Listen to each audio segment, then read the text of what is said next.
करायला जाते एक आणि होतं दुसरंच. नमस्कार मंडळी. तर आज मी परत डोसा बनवायचा प्लॅन केला होता. बॅटर वगैरे आणलं आणि मग मस्त चटणी बनवू म्हणलं. माझी मम्मी बनवते तशी. मम्मीला रेसिपी वगैरे विचारली. कांदा, मिरची आणि कढीपत्ता घेतला आणि शेंगदाणे अगोदर फ्राय करायला ठेवून दिले. तेवढ्यात मी दुसरं काहीतरी काम करत बसले आणि इकडे शेंगदाणे पूर्ण जळून गेले.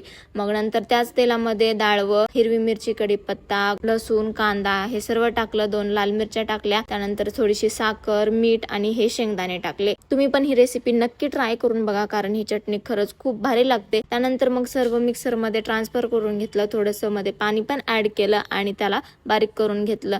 ही जशी चटणी दिसायला दिसत होती, म्हणजे आता शेंगदाणे जास्त फ्राय झाले होते त्याच्यामुळे दिसायला एवढी काही खास वाटत नव्हती, पण जेव्हा मी ह्याची टेस्ट केली तेव्हा खरंच खूप भारी लागत होती. एकदा नक्की ही चटणी ट्राय करून बघा आणि मला त्याचा रिझल्ट पण सांगा, कारण आमच्याकडे अशीच चटणी खाल्ली जाते. नंतर मग याला मस्त वरून तडका दिला आणि खूपच अशी भारी दिसत होती. आणि मी सोबतच बटाट्याची भाजी पण बनवून ठेवली होती, त्यामुळे चटणी बिघडली तरी मला काही असं टेन्शन नव्हतं. तरी मग मी ही चटणी ठेवली. बघू म्हणलं टेस्ट जर चांगली असेल तर खाऊ, आणि खरंच टेस्ट तर भारी झालीच होती. त्यानंतर मग श्वेता आली. तिने तिच्यासाठी जाड जाड डोसे बनवले आणि मी माझ्यासाठी पातळ बनवले. आणि आज अक्षय तृतीया असल्यामुळे मग इव्हिनिंगला पूजा वगैरे करून घेतली. मंदिरचा सेटअप केला, जो की मला भरपूर दिवसापासून करायचा होता. Thank you so much for watching. Okay, bye.